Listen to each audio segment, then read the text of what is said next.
señores, como presidente de Nueva Economía Forum, tengo el placer de darles de nuevo la bienvenida al Forum Europa, la tribuna política que organizamos con la colaboración de Asisa, BT y Red Eléctrica de España. Hoy tenemos la especial satisfacción de recibir en esta tribuna al presidente de la Federación Española de Municipios y Provincias y alcalde de la ciudad de Sevilla, don Juan Ignacio Zoido, y nos cabe el honor de que haya aceptado presentarle la vicepresidenta del Gobierno, ministra de la Presidencia y portavoz del Gobierno, doña Soraya Sáez de Santamaría. Les ruego silencio. La tribuna es suya.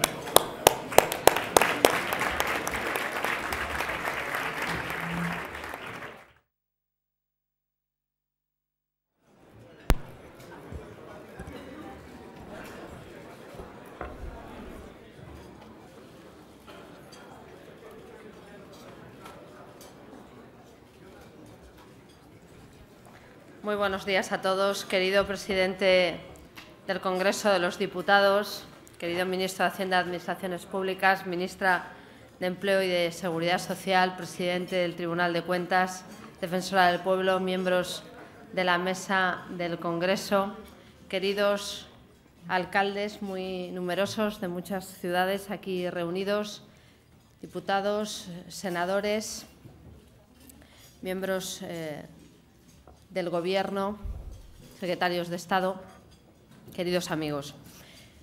Es para mí un placer presentar hoy a Juan Ignacio Zoido, entre otras cosas porque es un buen amigo y un excelente compañero, pero sobre todo porque es un magnífico alcalde y, por tanto, un digno representante y un digno presidente de la Federación Española de Municipios y Provincias.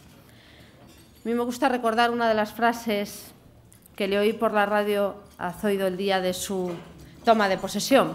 Dijo: aquí estamos para seguir sirviendo a Sevilla. Lo que pone de manifiesto que el alcalde lo que tiene, desde luego, es una vocación de servicio público ingente. Una vocación de servicio público que se inició cuando él inició su andadura como juez y recorrió muchos partidos judiciales de España, que siguió cuando formó parte de los equipos en el Ministerio de Justicia, que continuó cuando asumió por 2 veces el cargo de delegado del Gobierno, una de ellas en su tierra natal, en Andalucía, que ejerció como opositor en el ámbito del Ayuntamiento de Sevilla con una gran responsabilidad y que hoy culmina en las 2 tareas que tiene a su cargo. De un lado, el Ayuntamiento de Sevilla y, de otro lado, la Federación Española de Municipios y Provincias. De él se ha escrito en un libro que lleva por título Zoido, Destino a Sevilla, que tiene un indisimulado apego por la eficacia. Creo que en los tiempos que corren es una de las mejores cosas que le pueden decir a uno. Que sea capaz de gestionar, que sepa hacerlo con agilidad, que sepa hacerlo con eficacia y que sepa, en los ámbitos que le compete, servir a los ciudadanos teniendo muy presente que cuesta mucho ganar 1 euro y que, por tanto, hay que gastarlo muy bien y con eficacia. Y yo quería enlazar la idea de la eficacia con la tarea que tienen todas las administraciones públicas y que tiene, por tanto, Juan Ignacio Zoido como representante de la Federación Española de Municipios y Provincias en el ámbito de la austeridad, en el ámbito de la eficacia. Es necesario un proceso de racionalización de todas las administraciones públicas que evite duplicidades y que evite solapamientos. En los tiempos que corren, en que la financiación de las administraciones, y especialmente las administraciones locales, es tan escasa, hay que saber hacer más con menos. Y la fórmula de hacer más con menos es simplificar, es evitar que varias competencias y, por tanto, muchos recursos públicos en el ejercicio de esas competencias se repartan entre distintas administraciones sin la necesaria coordinación y cooperación. Ese es un ámbito en el que el ministro de Hacienda, aquí sentado, ha trabajado y está trabajando en la Comisión Nacional de Administración Local. Yo quiero agradecer a todos los alcaldes de España allí representados el respaldo y el apoyo que han dado a la Ley Orgánica de Estabilidad Presupuestaria y Sostenibilidad Financiera. Porque esa ley lo que pretende es hacer una práctica generalizada lo que es un principio constitucional, que no se pueda gastar lo que no se tiene. ¿Y por qué es necesario no gastar lo que no se tiene? ¿Y por qué ese control del déficit es imprescindible para el crecimiento, además de las medidas de estímulo que también son necesarias poner en marcha?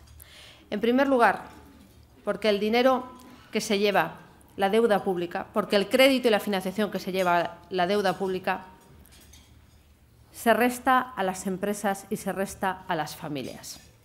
Si la deuda pública crece, el crédito que necesitan pequeños y medianos empresarios, y hablaba con alguno de ellos a la entrada de este acto, se va directamente a las administraciones, a una deuda más garantizada y con la solvencia del Estado de la Administración correspondiente.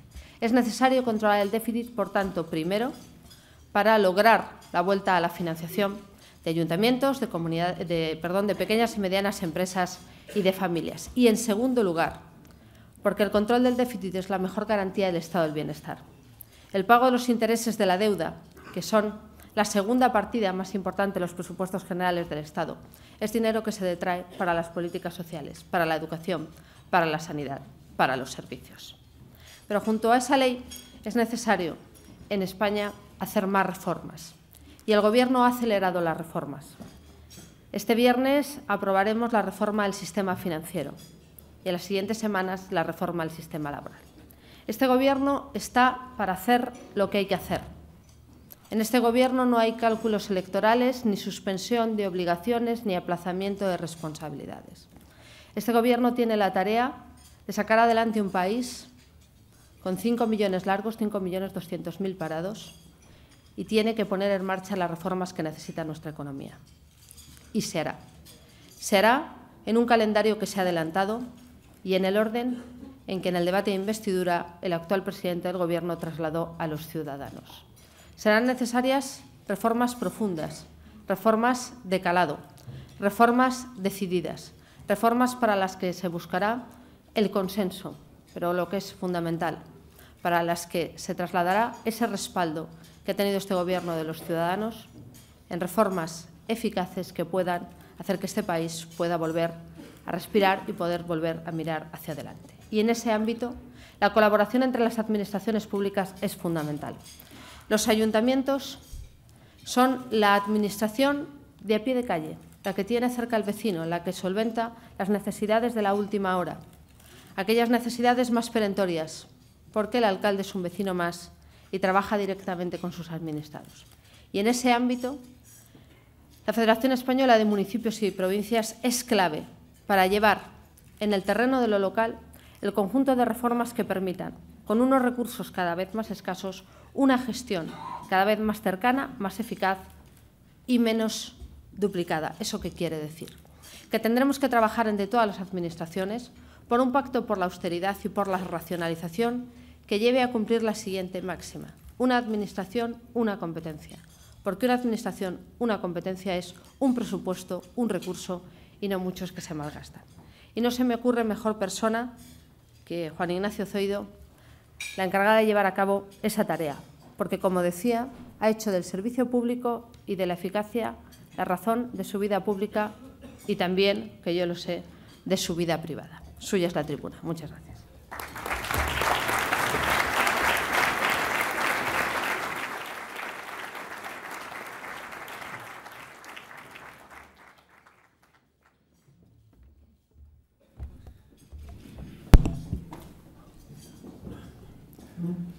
Buenos días a todos y gracias por contar conmigo para compartir la mañana de hoy en este prestigioso Fórum Europa.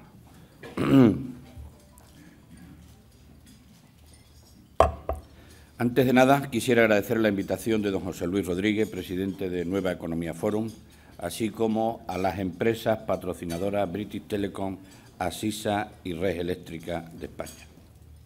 Señoras y señores, es la primera vez que tengo la oportunidad de participar en este foro como presidente de la Federación Española de Municipios y Provincias, circunstancia que me llena de orgullo y también de responsabilidad al representar a todos los alcaldes, presidentes de diputaciones, consejos y cabildos de toda España.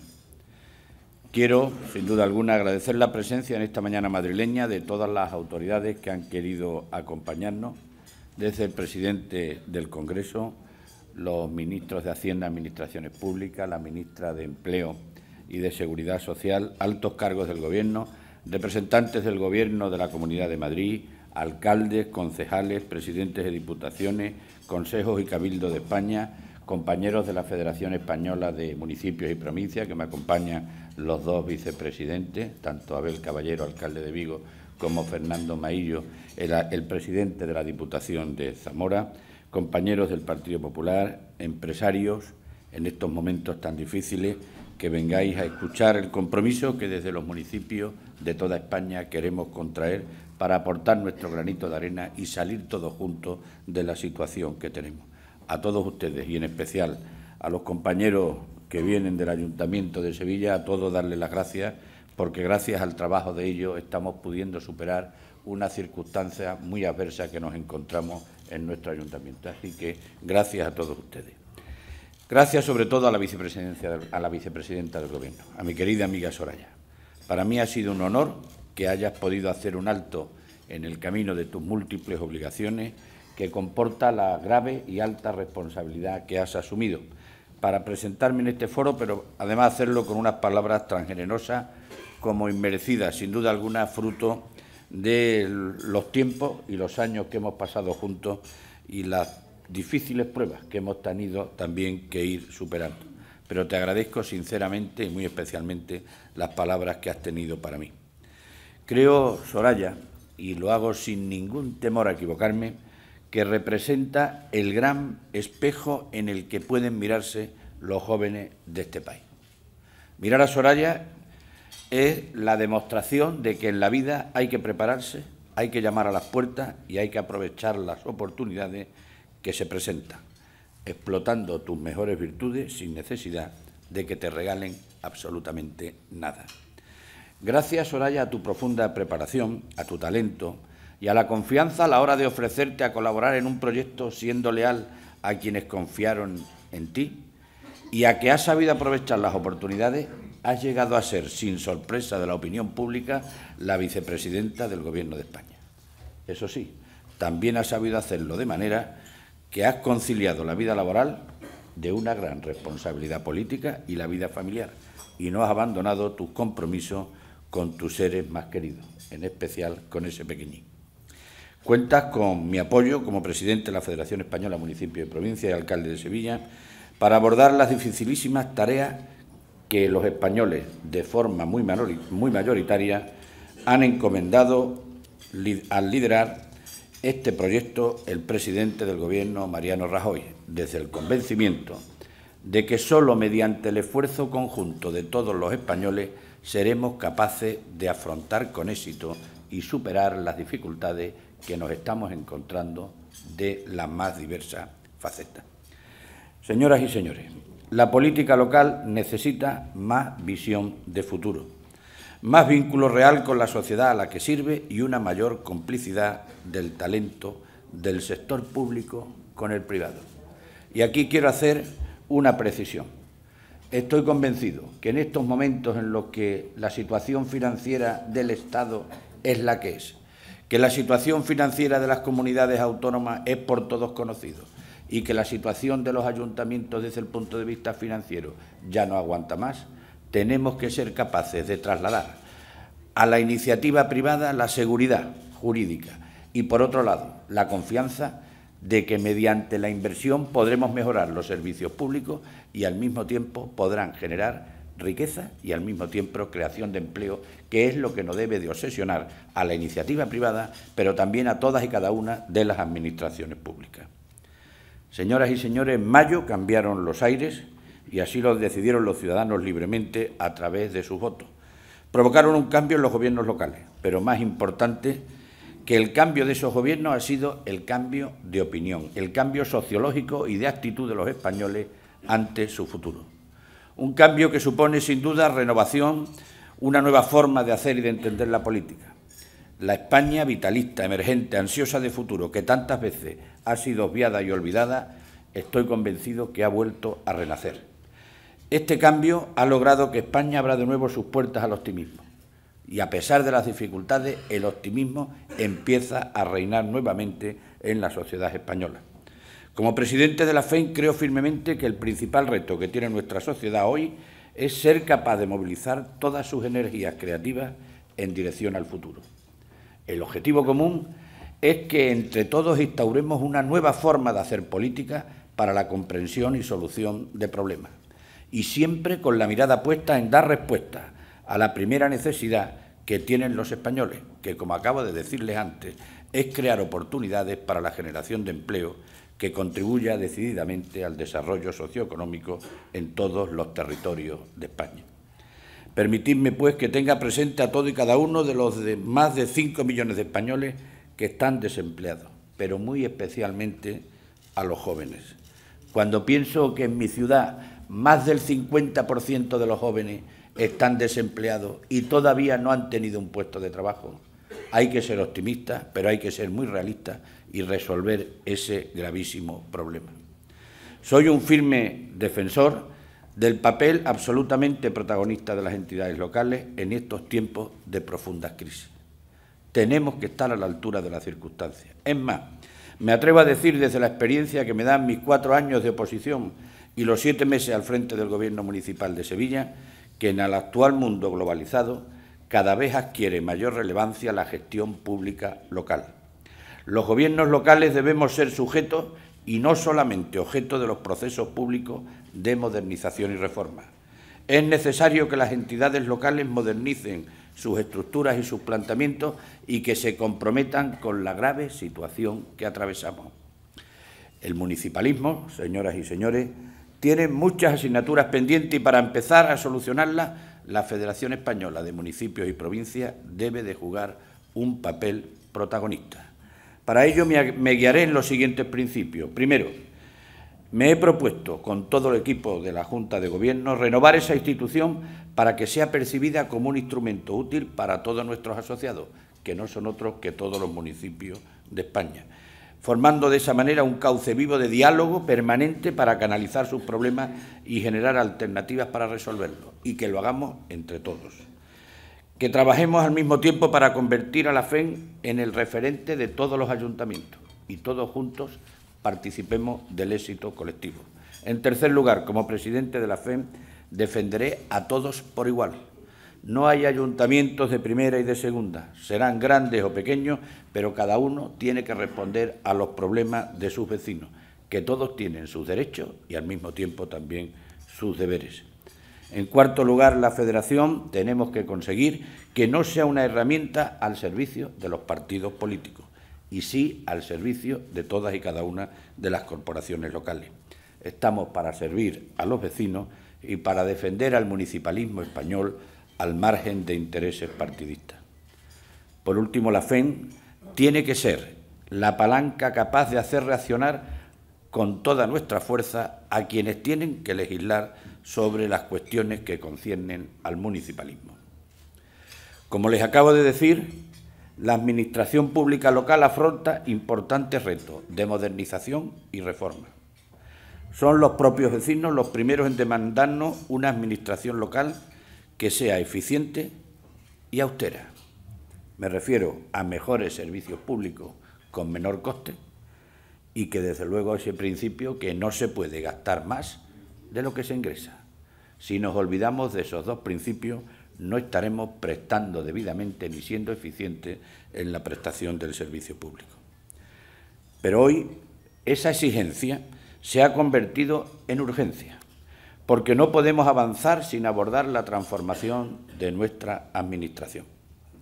Comparto la reflexión de Rita Barberá, quien en la última asamblea de la Federación Española de Municipios y Provincias, y además ella sabe que la tengo como referencia, no solo como alcaldesa, sino también en su paso en la gestión como presidenta de la Federación Española de Municipios y Provincias en su mandato. Ella decía el otro día en aquella asamblea que lo que hace 30 años era necesario, hoy es urgente. Por eso los gobiernos locales de España tenemos que ser más útiles, más ágiles, más eficaces y más austeros, y al mismo tiempo tenemos que exigir con firmeza, pero con lealtad institucional, la solución al eterno problema de la financiación de los ayuntamientos. Yo me atrevo a dar otro paso. La situación actual exige una administración pública reinventada, mucho más adelgazada de lo que estaba, con enfoques nuevos ante las dificultades y sin miedo a aplicar soluciones nunca antes probadas. Transcurridos más de 30 años de gobiernos democráticos, los graves problemas estructurales de las corporaciones locales no solo no se han resuelto, sino que se han agravado aún más. No puede ser que, más de 30 años después, el porcentaje de participación en el gasto público haya pasado del 11% en 1979 a un 13,4% al día de hoy. Y a la vez, los servicios que prestan los ayuntamientos, sin ser de su competencia, se han incrementado a un ritmo muy superior. Hoy, al día de hoy, suponen más del 25,8% del presupuesto municipal, que si hacemos una media estaríamos hablando de 259,67 euros por habitante, fundamentalmente en competencias que no son de los ayuntamientos, como son los servicios sociales, como es seguridad, como es cultura, como es deporte. Además, desde el año 2008 se han producido una merma de la financiación local como consecuencia de la disminución de los ingresos del Estado y de las comunidades autónomas. Sería injusto y equivocado considerar que las corporaciones locales son las responsables de los problemas de la deuda pública española, puesto que, señoras y señores, de los 700.000 millones de euros que es la deuda de toda España, solo 36.700 corresponden a los entes locales, es decir, un 3,4% del PIB frente al 12,6% del PIB que supone la deuda del conjunto de las comunidades autónomas. Por darles un dato más reciente, en el último trimestre del 2011 su aumento en la administración local fue el 1,3%. Sin embargo, el del conjunto de las administraciones públicas el aumento fue del 14,8% y el de las comunidades autónomas del 22%. Por tanto, señoras y señores, sin olvidar de dónde venimos y siendo respetuoso con nuestra razón de ser, hoy más que nunca tenemos que ser fieles a nuestro tiempo, pero hemos de ser sobre todo fieles a nuestro futuro. Por eso, desde la FEN queremos, en primer lugar, recuperar una mayor presencia en las instituciones, como único cauce de representatividad del municipalismo español, recibiendo el mismo trato que las comunidades autónomas por parte del Estado. Y aplaudo que el otro día, en la primera reunión que tuvimos en la Comisión Nacional de Administración Local, el ministro de Hacienda, don Cristóbal Montoro, nos garantizó que tendremos el mismo trato que las comunidades autónomas. Muchas gracias, ministro, porque hacía muchos años que se venía pidiendo que ello fuera así. En segundo lugar, tenemos que definir un nuevo marco competencial que establezca con claridad qué servicio ha de prestar cada administración. Es imprescindible acabar con las competencias impropias. Yo citaba a Mariano Rajoy aquí en mis palabras, porque en su discurso de investidura el presidente del Gobierno fijó claramente una administración, una competencia. Así lo dijo el presidente del Gobierno. Y me ha encantado que, pasado unos días, Soraya, vicepresidenta del Gobierno, siga manteniendo lo mismo. Es fundamental para racionalizar el gasto y para conseguir ser más eficiente en la prestación del servicio público. Una administración, una competencia.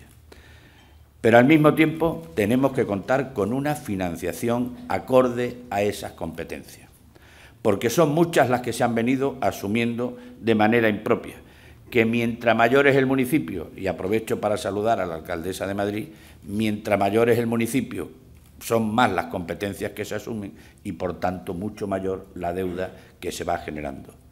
En tercer lugar, desde la FEN pedimos una nueva ley de gobierno local que redefina todas esas competencias de los ayuntamientos y reconozca el papel institucional de los gobiernos locales y la capacidad de interlocución de la FEN con otros niveles administrativos. Y que claramente quede definido la figura del alcalde, el control de todos los órganos de gobierno, que me parece fundamental.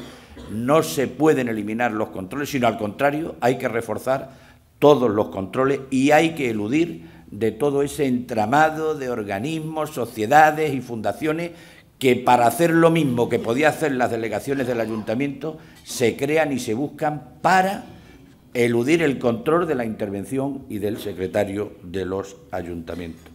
Tenemos que exigir ser transparente y obligar a todos los ayuntamientos y también articular todos los instrumentos de participación ciudadana. Tenemos que racionalizar el funcionamiento del nivel local de la Administración, evitando duplicidades e ineficiencias, pero a la vez, con menos dinero, tenemos que desarrollar unos excelentes servicios básicos indispensables para la calidad de vida de los ciudadanos. En quinto lugar, replantear el actual sistema de participación en los ingresos del Estado y materializar la participación de los gobiernos locales en los ingresos tributarios de las comunidades autónomas. Y aplicar, fundamental, mecanismos de control, repito, que garanticen la transparencia y la austeridad en la gestión municipal, para después no llamarnos a engaños, para que después no nos encontremos sorpresas. En esta tarea de reforma y de transformación ineludible de las estructuras administrativas, el municipalismo español, a través de la FEN, va a contribuir y apoyará con toda la lealtad institucional la adopción de las medidas que España necesita. No les quepa la menor duda que la FEN estará dispuesta, con el resto de las administraciones, a liderar este reto. Ahora bien, los ayuntamientos españoles tenemos que reconocer que estamos en una situación de emergencia. Tenemos que ser conscientes de que todos somos Estado y que o salimos todos juntos o no salimos de esta situación. Y, señoras y señores, he de decirle que desde el Gobierno de España y desde la Federación Española de Municipios y Provincias ya estamos dando los primeros pasos en esa dirección. La pasada semana, cuando apenas llevaba un mes de constituirse el nuevo Gobierno, en el seno de la Comisión Nacional de Administración Local vio la luz un principio de acuerdo entre el Gobierno central y la FEN que respeta el principio de estabilidad presupuestaria como elemento esencial para facilitar el acceso a la financiación y contribuir así a la creación de riqueza y empleo en España. Y por ello quiero, de una manera muy especial, agradecer la voluntad política, la rapidez y la valentía del Gobierno de Mariano Rajoy en la adopción de medidas favorables a los ayuntamientos, personificándolo en la persona de su ministro de Hacienda y Administración Pública. Con este acuerdo, o principio de acuerdo, que el otro día se llegó, se atiende a reivindicaciones históricas y posibilitamos la creación de instrumentos que permitan dotar de liquidez a los ayuntamientos, colaborando activamente con los objetivos de estabilidad y fomentando el crecimiento económico. En materia de estabilidad presupuestaria y sistema de financiación, se ha contemplado, en principio, el aplazamiento a 10 años, la devolución de las cantidades entregadas a cuenta de los ejercicios de 2008 y 2009, que erróneamente se calcularon por el Gobierno anterior. Eso asciende a una cifra aproximada de 6.000 millones de euros, que van a ser aplazados a 10 años. Queda pendiente de un grupo de trabajo que tengamos que matizar cómo y cuándo se consiguen esos aplazamientos. Y esperamos de la sensibilidad del Gobierno para que se satisfagan los intereses del municipalismo. En segundo lugar, muy importante, adelanto a 2012 del 50% del importe estimado de las liquidaciones de la participación en los ingresos del Estado del presupuesto del 2010, que va a suponer para las arcas del Ayuntamiento 700 millones de euros más. Con respecto a la política financiera, no cabe la menor duda que vamos a mejorar la tesorería de nuestros ayuntamientos con la modificación del IBI que se ha llevado a cabo y del IRPF. Y, por último, por la creación de una nueva línea ICO en condiciones favorables para el pago a proveedores y que, como también se quedó en aquella reunión, vamos a intentar que sea lo suficientemente flexible y que al mismo tiempo pues tenga unas determinadas condiciones que le permita a los ayuntamientos acceder a esas líneas de crédito y que no asfixie más todavía la economía maltrecha de los ayuntamientos. Por tanto, ha sido una primera medida, se ha tomado con mucha urgencia, se venía demandando desde hace tiempo y, desde luego, hemos de reconocer que el compromiso que tenía el Partido Popular y Mariano Rajoy lo ha cumplido por ahora con todos los ayuntamientos. Por eso vamos a seguir trabajando en esa línea y a través del grupo de trabajo vamos a conseguir que estas medidas sean muy eficaces para los ayuntamientos. Pero además estas medidas, como se puso de manifiesto en la reunión, requiere que todos los ayuntamientos, al igual que el resto de las administraciones, tengamos un compromiso de contención del déficit porque si no es imposible que empecemos a crecer y empecemos a generar empleo. Me gustaría que quedara muy claro que el compromiso de las corporaciones locales no es con el Gobierno ni tampoco es un cheque en blanco. Nuestro apoyo es por el convencimiento de que únicamente trabajando contra el déficit público se dinamizará la economía española, generaremos confianza y vamos a empezar a crear empleo, que es el auténtico drama que tiene hoy por hoy nuestra sociedad. Nuestro compromiso, por tanto, es con España y con todos los españoles. Siempre se ha dicho, señoras y señores, que de las crisis surgen oportunidades. Hay que aprovechar las oportunidades de cambio, de replantear todo lo que no funciona y todo lo que es superfluo para cambiar las cosas. Y creo sinceramente que es el momento idóneo para acometer esa racionalización de la Administración, reduciendo su peso al nivel que estrictamente sea necesario, dimensionándola mejor y haciéndole más eficaz y eficiente en relación con las necesidades y problemas reales de los ciudadanos y del conjunto de la sociedad. Y hay que aprovechar las oportunidades de crecer que brinda también la iniciativa privada, como destaqué al comienzo de mis palabras. Se habla mucho de si el número de ayuntamientos de España es o no demasiado, si es elevado o no lo es, si las diputaciones tienen un papel en España actual, y creo que, sinceramente, ese hoy por hoy no es el problema. Es la hora de la eficiencia, de aunar esfuerzo para prestar los servicios de la manera más eficaz posible y con el menor coste. Y en esa función es esencial, principalmente para los ayuntamientos más pequeños, la labor y la razón de ser de las diputaciones. Es importante los servicios que se prestan desde las diputaciones, desde las diputaciones para los municipios pequeños. Con todas las reformas que consideramos necesario realizar para redefinir su régimen, composición, tamaño, competencia, adelgazando, si fuera preciso, su estructura para hacerla más acorde a las actuales necesidades. Señoras y señores, termino ya. Tenemos por delante un reto muy difícil, quizás el mayor que haya afrontado España en 34 años de democracia. No exagero si os digo que de lo que hagamos ahora, de nuestra capacidad de transformación y de reforma de la Administración pública, depende el futuro de las próximas generaciones de españoles. Ya lo hicimos y lo vamos a volver a hacer ahora. Los españoles hemos demostrado en muchos casos y en muchos ámbitos de lo que somos capaces. Y estoy convencido de que todos unidos, ciudadanos, corporaciones locales, comunidades autónomas, Estado y la iniciativa privada, con un liderazgo valiente, sumando esfuerzos, siendo útiles y dialogando con todos sin exclusión, volveremos a estar en la senda del crecimiento económico y del empleo. No habrán visto en mis palabras triunfalismo. Soy consciente de la complejidad de tan ambicioso empeño, sabedor de que queda mucho por hacer, pero con la sana y orgullosa satisfacción de quienes honestamente podemos hoy demostrar, con hechos y datos, que estamos llevando a cabo un cambio para mejor. Muchas gracias.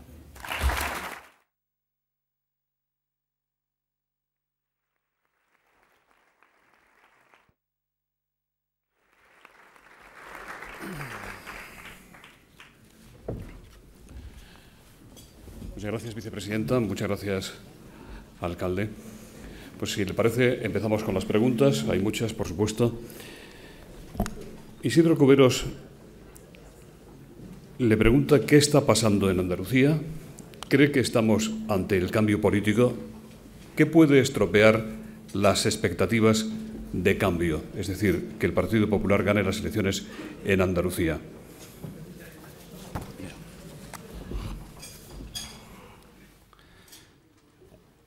No hemos empezado por la fe, pero también es normal.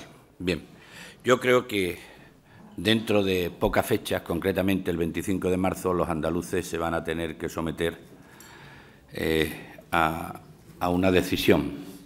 Y creo que van a decidir o seguir tal y como están ahora, ocupando el último lugar entre las comunidades autónomas, o por el contrario, sumarse a un proceso de cambio, de transformación, de progreso y de bienestar, que es el que garantiza Javier Arenas y el rigor del Partido Popular a la hora de sacar la sociedad andaluza del momento en el que se encuentra. No son el momento de hacer grandes titulares de prensa, es el momento de saber gobernar. Y Andalucía se ha ido degradando y deteriorando a lo largo de los últimos años. Demasiados escándalos, a mí me da vergüenza, y sobre todo demasiado empleo, falta de confianza de la iniciativa privada en el Gobierno y, por tanto, yo creo que los andaluces el día 25 de marzo van a optar por el cambio. Estoy convencido, es lo que se percibe en la calle y sin ningún tipo de euforia vamos a seguir trabajando porque creemos que en Andalucía se necesita el cambio, pero sobre todo son los andaluces los que quieren ese cambio. Y desde luego, como he entendido de la segunda parte de la pregunta, que ¿qué puede pasar? Yo creo que no va a afectar nada lo que pueda suceder. En nada va a afectar una convocatoria que en el día de ayer ha salido en Asturias, y creo que las medidas que se están tomando por el Gobierno de España son medidas que se están entendiendo. La situación es la que es y hay que ser serio y riguroso. Los andaluces van a apostar, sin duda alguna, por el rigor, por la seriedad, el compromiso y, sobre todo, la ilusión de cambio que representa Javier Arenas. En su reunión con el ministro de Hacienda, aquí presente, el señor Montoro, como presidente de la FEM, parece que se ha llegado a un acuerdo para retrasar la devolución de las cantidades adelantadas a los ayuntamientos. ¿Bajo qué condiciones se va a hacer esta devolución o esta demora? ¿Aliviará eso a las arcas de los municipios a costa de mantener el déficit de la Administración central? También le preguntan qué opina de que Hacienda pueda intervenir un ayuntamiento en casos agudos de falta de liquidez o de financiación. Una medida similar propuesta por Berlín ha provocado grandes protestas en Grecia. Bien, en primer lugar, la deuda que tienen los ayuntamientos como consecuencia de unos presupuestos erróneos, que ya se denunció en su día, presupuestos erróneos en 2008 y 2009, como consecuencia de esos presupuestos erróneos hay que devolver dinero ahora por parte de los ayuntamientos, cuando además se hace coincidir que es cuando menos ingresos reciben los ayuntamientos por la falta de actividad económica. Luego, entonces, una petición que se venía haciendo desde hace tiempo en los gobiernos del anterior señor Rodríguez Zapatero, del gobierno anterior, pues nunca fueron atendidas. Ahora han sido atendidas. Es verdad que queda por perfilar en qué condiciones se entregan las devoluciones del primer año, y ha sido el primer cometido que se le ha encargado al grupo de trabajo, que tiene que comenzar inmediatamente para llegar a un acuerdo. Por tanto, yo aplaudía que desde el Gobierno de España se nos haya permitido el aplazar a 10 años lo que antes teníamos que devolver en 5. En segundo lugar, era que si nos iba a suponer una mejora en la tesorería, sin duda alguna, 6.000 millones de euros que tengamos que aplazarlo en lugar que devolverlo, pues la verdad que nos supone un alivio importante. Son medidas urgentes. Entiendo que esa no es la solución definitiva de la financiación, pero medidas urgentes. Por tanto, las aplaudimos. Y después, acerca de la intervención, no está determinado ni cuándo ni cómo, pero hay algo también importante. Si hay un ayuntamiento que toma el derrotero de no controlar el déficit, cada vez más y cada vez más, y cada vez crea más fundaciones, más gente autónomos, si además sigue creando sociedades para eludir, pues alguna medida habrá que tomar. Somos corresponsables, pedimos competencias y, por tanto, también financiación, pero al mismo tiempo nos comprometemos a que vamos a ser rigurosos. Nosotros queremos cumplir con la ley de estabilidad y queremos cumplir con el déficit, y no se puede gastar más de lo que se ingresa. Ahora tendremos que salir adelante con la situación de crisis y provisional que nos hemos encontrado, pero desde luego, si hay un ayuntamiento que hace locura, entiendo perfectamente que se tengan que tomar medidas contra él.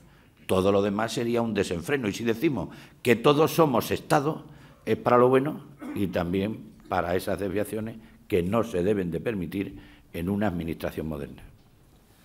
Anaí Gracia, del Confidencial, le pregunta de qué manera se compromete la FEM con los ciudadanos para que los políticos municipales que despilfarren dinero público sean castigados penalmente, como el ministro Montoro quiere hacer con las comunidades autónomas que incumplan el déficit.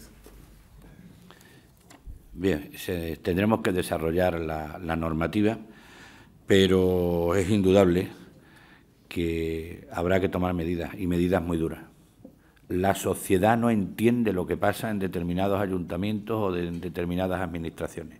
La sociedad no entiende que se cometan auténticas tropelías, y tenemos ejemplos inmediatos, y que después, cuando vengan las decisiones de la justicia, sean cuando hayan pasado 10, 15 años, incluso cuando ya hayan fallecido las personas que han cometido esos hechos. Por tanto, yo creo que tenemos que ser rigurosos, no solo a la hora de la intervención, sino a la hora también de exigir responsabilidades. Es verdad que en un Estado de Derecho hay responsabilidades de mucho tipo, la responsabilidad política, responsabilidad civil o la responsabilidad penal. Pero aquella que haya que exigirse, soy partidario de que se exija y cuanto antes. Antonio León dice: a 35 años de la recuperación de la democracia y ante la pérdida de poder en las diputaciones, el PSOE plantea ahora la suspensión de las diputaciones. ¿Cree que son prescindibles o que requieren un replanteamiento de sus competencias? En este mismo tema, Enrique Boto dice: posiblemente de forma injusta, las diputaciones se asocian en gran parte de la opinión pública con obras faraónicas, despilfarro, etcétera, nepotismo. ¿Cuál sería su propuesta para evitar esta percepción acerca de las diputaciones? Yo respeto todas las opiniones y, por tanto, entiendo que puede haber responsables políticos que pidan la eliminación de las diputaciones. Lo que sí digo, y la experiencia que me ha dado el vivir en pueblo, primero como juez y después con otras responsabilidades políticas, es verdad que los municipios pequeños solo pueden ser atendidos con determinados servicios públicos si se prestan desde las diputaciones. Por tanto, yo creo que hoy por hoy las diputaciones lo que tendremos es que dimensionarlas al objeto de que puedan cumplir con esas obligaciones de prestaciones de servicios públicos básicos a los pueblos pequeños y sobre todo a aquellos que están más alejados de la capital. En Sevilla tenemos una zona que es la Sierra Norte, la Sierra Sur, en Galicia, que hay lugares de municipios pequeños de difícil accesibilidad. Esos servicios, como son la recogida de basura, como el suministro de agua, etcétera, etcétera, o está garantizado por las diputaciones o, desde luego, habría que buscar otro instrumento que le diera esos servicios. Y, por tanto, existiendo la Diputación, creo que es más útil dimensionarlas, como acabo de exponer en mis palabras, en lugar de ir a la desaparición de las mismas. Diego Serrano, de Isofotón, dice: ¿cómo se va a afrontar el plan de ayuntamientos que implica inversiones en infraestructuras para ahorro y eficiencia energética, con la medida reciente del Gobierno en contra de la tecnología de energías renovables, nicho de gran cantidad de empleo? Bien, yo creo que el Gobierno ha dictado una resolución y ahora lo que tenemos cada uno de los municipios es que, en cumplimiento a esa norma, la verdad que, con independencia de la misma, hay ofertas, y yo tengo varias, de determinadas empresas, y aquí veo las caras de algunos que representan esos proyectos y que lo hacen perfectamente viable sin perjuicio de la legislación que se acaba ahora mismo de hacer pública por el Gobierno de España. Por tanto, creo que lo que tenemos es que tener mucha imaginación y saber buscar la oportunidad, yo lo decía antes. Con imaginación y oportunidad se pueden encontrar. Hay ya ciudades que han iniciado ese camino y que lo llevan muy avanzado y que ya le está suponiendo un ahorro importante. Así que sigamos avanzando por esa línea y, reitero, no nos va a afectar en nada la modernización del sistema y conseguir que la energía eléctrica, su consumo sea mucho más eficiente en las ciudades por la ley que se acaba de publicar por el Gobierno. Margarita Utrera, de Canal Sur Televisión, le pregunta si contempla la FEM medidas o planes especiales para los ayuntamientos que ya tienen dificultades para pagar a los empleados municipales y seguir prestando servicios públicos. Hay otras preguntas sobre temas parecidos. Algunos alcaldes achacan parte de la deuda municipal a la asunción de competencias impropias, especialmente servicios sociales. ¿Reclamará que esas necesidades sociales sean atendidas por las comunidades autónomas o piensa que hay que mantenerlas aún acortando otros servicios municipales? Empezando por el final, sin duda alguna, en un momento de crisis como el que estamos viviendo tan importante, si fundamental es facilitar a la iniciativa privada que pueda invertir para que empecemos a dinamizar la economía y crear puestos de trabajo, importante es atender a los más necesitados. Aquellos que no solo no pueden llegar a final de mes, aquellos que no pueden empezarlo. Y, desgraciadamente, me han hecho la pregunta de Canal Sur, He de decir que yo en Sevilla el mayor esfuerzo lo estamos haciendo ahora mismo en políticas sociales, porque la Junta de Andalucía nos ha recortado de forma tremenda las aportaciones en servicios sociales. Por tanto, sobre todo en la ley de dependencia, que afecta tantísimo no solo a la persona que la padece, sino a la familia que la tiene que cuidar. Aquí me acompaña la delegada de Asuntos Sociales y es verdad, tenemos que suplirlo. Lo ideal, volvemos otra vez a lo mismo, ¿quién tiene que cumplir las competencias en materia de servicios sociales? ¿Las comunidades autónomas o los ayuntamientos? Cumplámoslo. Lo que no puede ser es que hagamos unos convenios con las comunidades autónomas y las comunidades autónomas, porque tengan un problema financiero, ellos deciden dónde recortan. Pero ese recorte que te hacen en asuntos sociales te vincula a ti, que salvo que tú quieras seguir prestándolo, tienes que dotarlo en detrimento de otra competencia que es netamente y exclusiva del ayuntamiento. Por tanto, es un ejemplo evidente de que una administración, una competencia. Y asumamos, porque digo, si bueno es crear empleo, bueno es también atender a los más necesitados en estos momentos. Y me decía que si había planes especiales. Es verdad, sobre todo en Andalucía nos hemos encontrado con algunas situaciones que son tremendas. Los expedientes de regulación de empleo, y hay municipios que lo están pasando extremadamente mal. Ahí tendrá que haber unas operaciones especiales y claro que todo aquel municipio que necesite un tratamiento especial también se tendrá que someter a un plan de saneamiento específico que tenga que también asumir las obligaciones que tiene que contraer, porque no se va a acudir a auxiliar a esos ayuntamientos sin una carta prestación de que tenga un plan de saneamiento que sea lo suficientemente acorde para que se le apruebe y así de esa manera poder atender las necesidades que tiene el día de hoy. Daniel Mediavilla, de Público, le pregunta si hay una estimación de lo que debe la Administración local a los proveedores. Y Julio Vidal le pregunta cuándo veremos la contabilidad de los municipios en Internet. Pues mire, la verdad es que tener los datos de lo que se le debe a proveedores es muy difícil tenerlos. Sí le he dicho cuál es la deuda que tienen los ayuntamientos. Pero la obsesión ahora mismo que tenemos es poder conseguir los créditos y en condiciones que nos permitan poder pagar a proveedores. De esa manera estaría el dinero en circulación, impediríamos que muchas empresas tengan que cerrar como consecuencia que un ayuntamiento no le ha pagado el servicio o no le ha pagado el trabajo que le había encargado, y por eso creo que es fundamental. Una vez que lo tengamos, y desde luego yo también soy partidario de luz y taquígrafo en todo. Sería deseable que todas las deudas estuviesen y además que con independencia de que es verdad que son públicas, lo que también sería un mecanismo bueno que esa publicidad tuviera una mayor difusión. No hay que esconder absolutamente nada y creo que la transparencia va a ayudar mucho a que haya más confianza en la gestión de los responsables políticos. Sigo leyendo preguntas. Desde la discapacidad estamos preocupados porque se pare el proceso de accesibilidad de las ciudades y transportes. Desde la FEM, ¿se va a activar el convenio con el Inserso y la Fundación ONCE?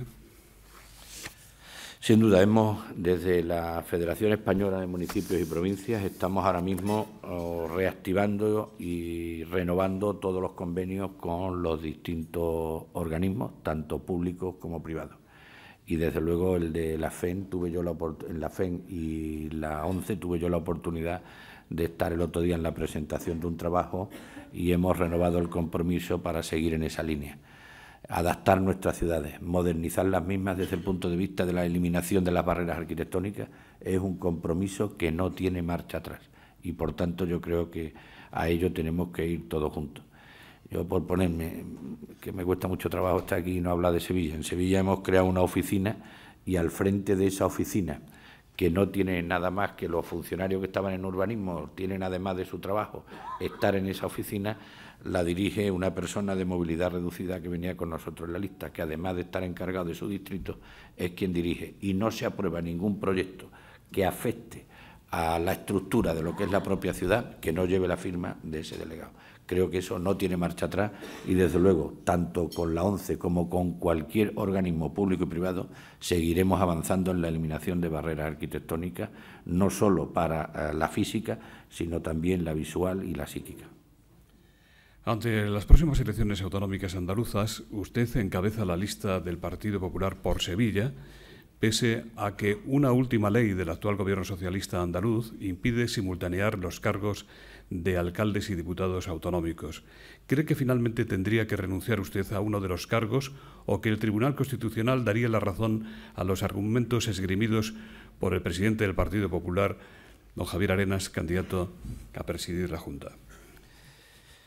Mire, las decisiones judiciales no sabemos nunca cuál será. Lo que sí hay una decisión, que es que el Partido Popular va a recurrir esa ley, que lo va a recurrir también el Gobierno de la Nación, y hay algo evidente, que lo que es absurdo yo creo que no debe de plasmarse en una norma. Y ahora explicaré por qué es absurdo, pero sobre todo lo que me ha extrañado muchísimo es que se haya cambiado las reglas del juego al final del partido. Cuando uno empieza un partido de fútbol, sabe cuáles son las reglas del juego y no se cambian. Y, sin embargo, aquí un aspecto tan importante como es una ley electoral se ha cambiado al final del partido sin consenso. No se le ha pedido opinión ni al árbitro, sino que el que tiene la mayoría de jugadores ha dicho cambio el balón y, además, para el próximo partido el balón lo voy a poner yo solo. Por tanto, yo creo que hay que huir de esas situaciones. Y cuando decía lo absurdo, es que como alcalde de Sevilla yo podría representar a Sevilla y a todos los vecinos de Sevilla en el Parlamento Europeo, lo podría representar en el Congreso de los Diputados y lo podría representar en el Senado. De hecho, el portavoz del PSOE en la oposición en el Ayuntamiento de Sevilla está en el Senado y yo eso lo respeto. Y no puedo ser parlamentario andaluz que dicta 5 minutos la sede del Parlamento andaluz del Ayuntamiento de Sevilla. Yo creo que cuando las medidas se toman contra determinadas personas, en lugar de tener en cuenta lo que son los derechos de los ciudadanos, son medidas que están condenadas al fracaso. Y creo que incluso cuando el presidente lo hizo se ha encontrado con mucha oposición por parte de su propio partido, porque desde luego yo creo que los alcaldes estén representados en las cámaras aporta mucho, porque el municipalismo está allí y puede intervenir. Yo le puedo garantizar a todos que no me ha ocupado más tiempo de defender a Sevilla el que esté en el Parlamento, el mismo. Lo único que en lugar de hacerlo en el Pleno del Ayuntamiento, también lo he hecho en el Pleno del Parlamento de Andalucía. Así que yo, con mucho orgullo, voy a encabezar esa lista, confiado en que el Tribunal Constitucional va a darnos la razón al recurso del Gobierno y al recurso del Partido Popular. Saturio López le pregunta, uno de los asuntos más escandalosos que se han producido en Andalucía a nivel nacional es el de los llamados ERES falsos. ¿Cree que esto se ha destapado precisamente ahora por el aparente final del Gobierno socialista o es que la situación en la Junta de Andalucía ha impedido taparlo? Dado que una gran parte de los ERES falsos se han producido en Sevilla, ¿podría explicarnos brevemente cuál es la esencia de esta trama? ¿Podría pronunciarse aplicando sus grandes conocimientos jurídicos, le dice? Yo hoy he venido a hablar de la FEN en un plano institucional y al final, como decía el gallo, degenerando. Pero en fin, por ser muy breve, los famosos ERES falsos se descubren a raíz de una investigación y una querella que pusimos el Partido Popular por una extorsión que se le había hecho a unos empresarios sevillanos por parte de 2 directivos de Merca Sevilla. Los 2 directivos de Merca Sevilla eran destacados militantes del Partido Socialista. Le pidieron, sobre una subvención de 900.000 euros, le pidieron 450.000 euros. 300.000 en un maletín y 150.000 en una factura, que es una cosa que no se iba a hacer. Los empresarios podían haber tenido otra postura, es callarse y darlo o no darlo, pero ya está. No, lo grabaron y le dieron la grabación a una persona directamente relacionada con el presidente Chávez. Pasaron las semanas, pasó un mes y no pasó nada. Y entonces los empresarios, otra copia que ya tenían, pues se la iban a pasar a un medio de comunicación. Cuando se enteraron, es que ha sido rigurosamente así. La Junta de Andalucía, a través del consejero, se lo entregó a la fiscal jefe. Y la fiscal jefe la guardó. Y como ya salió publicado en un medio de comunicación, con todo lujo de detalle, y en aquella conversación todo lo que ahora ha estado saliendo se publicaba, pero con absoluta naturalidad, tú no te preocupes. Y cuando le decía, oye, ¿yo cómo recupero esto? Tú no te preocupes. Mientras fulanito sea el que lleva las empresas públicas, tú tienes garantizado todos los catering. Y le decía, bueno, y aquel lo sabe, hombre, ¿cómo no lo va a saber? Y cuando le dice, oye, y yo es que... Y le dice, pero tú mandas tanto, dice, hombre, ¿tú has visto algún ERE en una empresa pública? Y dice, pues empresa pública no. Dice, pues aquí llevamos ya 2. Y no vea cómo nos manejamos en los ERE. Es decir, desgraciadamente, y esto es verdad que levanta alguna sonrisa, pero es muy triste que pase. Con esto quiero decir, de Mercasevilla descubrimos cuál era el mecanismo que se había venido operando. Intrusos, personas que no habían trabajado, personas que se han jubilado en 5 expedientes de regulación de empleo. Y aquí hay expertos en seguridad social que saben que lo primero que hay que coger es la hoja laboral de una persona y dice, bueno, ya está prejubilado, en otro no. 5 personas que se han, 5 veces que se han prejubilado algunos. Cuando te encuentras en algunos casos que ha habido una persona que sin haber trabajado ha sido prejubilada, pero al final es la mujer del director general, digo por poneros varios casos, la madre del chofer del director general.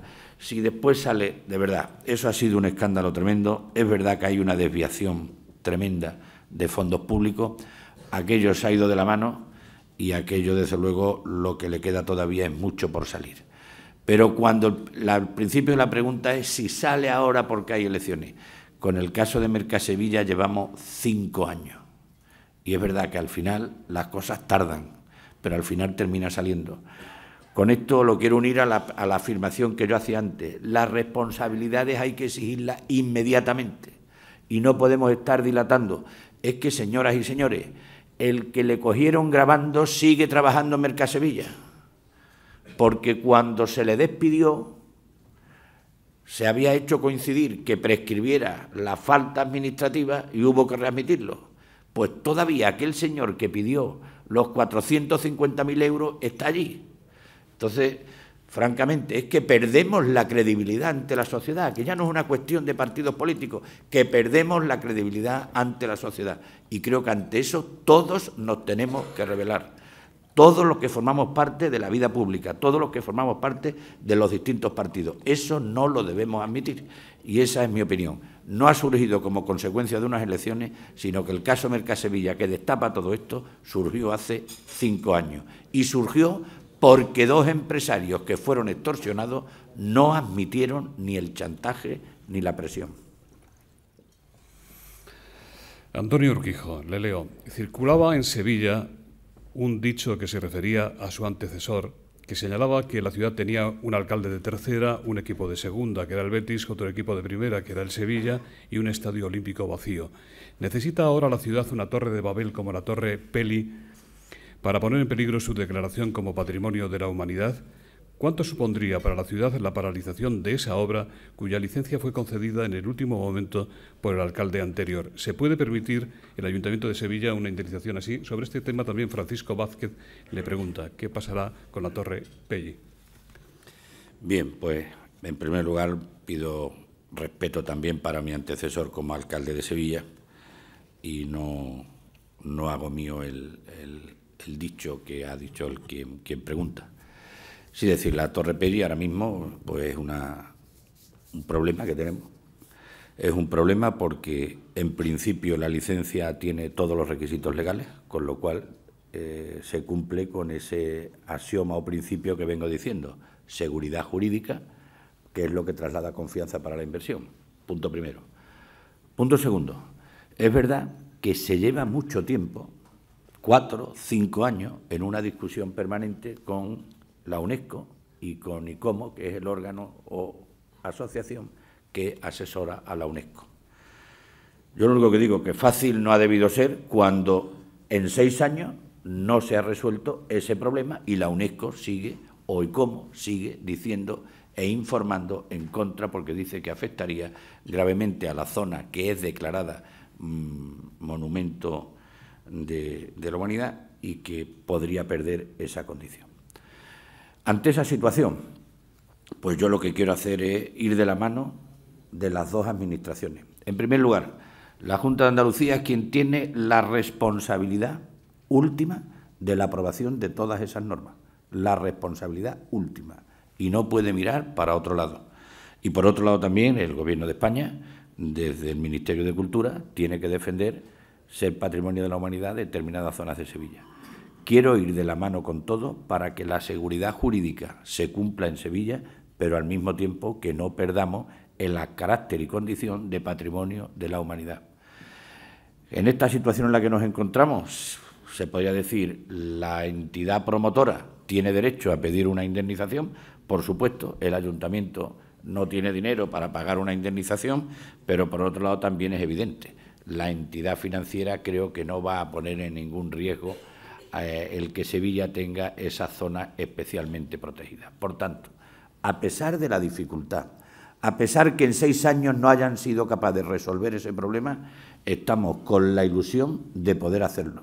Pero para ello me tienen que ayudar el resto de administraciones, porque desde luego ni quiero hacer una medida arbitraria parando una torre sin causa legal, pero tampoco quiero pasar como el alcalde de Sevilla, que permitió que su zona patrimonial perdiera el carácter de patrimonio de la humanidad. Así que haré todo compatible.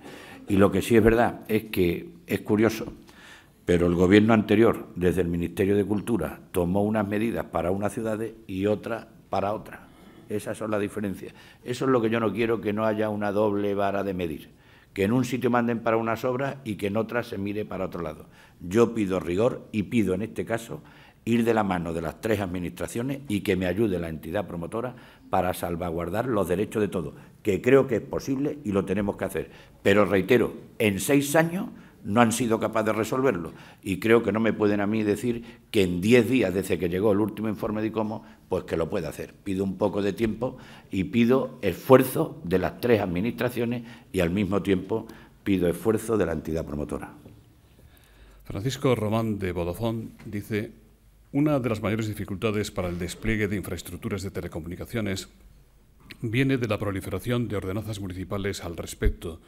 Hoy en día puede haber unas 800 regulaciones distintas. ¿No podría la FEM impulsar una normativa homogénea en aras de la simplificación, o es que la necesidad de consenso en la propia FEM hace muy difícil tomar una decisión vinculante para todos?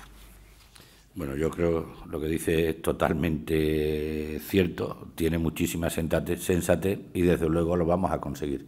No podemos estar hablando de alcanzar consensos en temas que son más controvertidos y en algo que es tan básico para mejorar la prestación de los servicios, incluso obtener mejores precios, que no lo vayamos a hacer. Ahí tenemos que hacer los esfuerzos y seguro que lo conseguiremos. Desde Intereconomía Televisión le preguntan si fuera necesario para gobernar en Andalucía, ¿pactarán con UPyD? Eso que se lo pregunten al señor Arena, pero vamos, yo creo que no se va a dar ese escenario. Ese escenario no está contemplado y las últimas encuestas que han salido permiten que, sin ser especialmente, pues yo me atrevería a decir, pues eufórico, pero dar una mayoría suficiente para poder gobernar, que es lo que necesita Andalucía. Tomar medidas que solo desde una mayoría suficiente se tenga la responsabilidad de gobernar. Y repito, el otro día le escuchaba yo a mi amigo Javier Arena una expresión y me encantó porque decía: no quiero el éxito de la victoria, quiero la responsabilidad de gobernar. Susana Llerano, de Europa Press, dice: ¿qué opinión le merecen las críticas a su intención de cambiar el nombre de la calle Pilar Bardén por el de Nuestra Señora de las Mercedes, y que le han tachado de revanchista? Pedro González dice: ¿cree que la denominada memoria histórica va a tener incidencia notable en las elecciones andaluzas? Es de Hola News Televisión. El doctor Ángel García Cubero dice: mi felicitación por su magnífica exposición y por cambiar en Sevilla el nombre de la calle Pilar Bardén por el de Nuestra Señora de las Mercedes. Me consta que esta decisión la hace por petición popular. Nos hemos dado cuenta que en esta sala había una persona que pensaba de una forma quizás y otra de otra. Bien, yo lo que sí le puedo llevar al ánimo a todos ustedes y a través de los medios de comunicación a todo el mundo, que en el Gobierno de la ciudad de Sevilla actualmente no hay ningún talante revanchista, ni muchísimo menos. Al contrario, lo que sí es verdad es que en su día no fue una petición popular la de rotular aquella calle como de Pilar Bardén, y es verdad que desde que se rotuló con esa calle empezó un movimiento en la hermandad que tiene su sede en las inmediaciones, que es la Hermandad de Santa Genoveva. Empezaron con una recogida de firmas para que la calle Pilar Bardén se llamara Nuestra Señora de las Mercedes, que es la vocación de esa hermandad. Han presentado la firma y, habida cuenta que la señora Pilar Bardén no tenía ninguna relación directa con Sevilla, no fue cuando se le rotuló la calle e incluso llegó a decir que ella había nacido en Sevilla por accidente, pues la hermandad ha pedido que se le cambiara, han presentado miles de firmas y el Gobierno de la ciudad ha decidido cambiar esa calle por de Nuestra Señora de las Mercedes, sin ánimo revanchista, sino escuchando la voz de los vecinos de aquella zona. Sandra Tobar, de Dirigentes Digital, ya estamos terminando. Este fin de semana se celebra el 38 Congreso Federal del PSOE en Sevilla. ¿Quién cree que será elegido, Rubalcaba o Chacón? ¿A cuál de los dos le interesa al PP tenerlo en la oposición durante la legislatura? También le dicen, Sevilla será la sede del Congreso del PP, servirá para algo más que para celebrar el éxito del partido y apoyar a Arenas ante las elecciones del 25 de marzo. ¿Habrá reforma?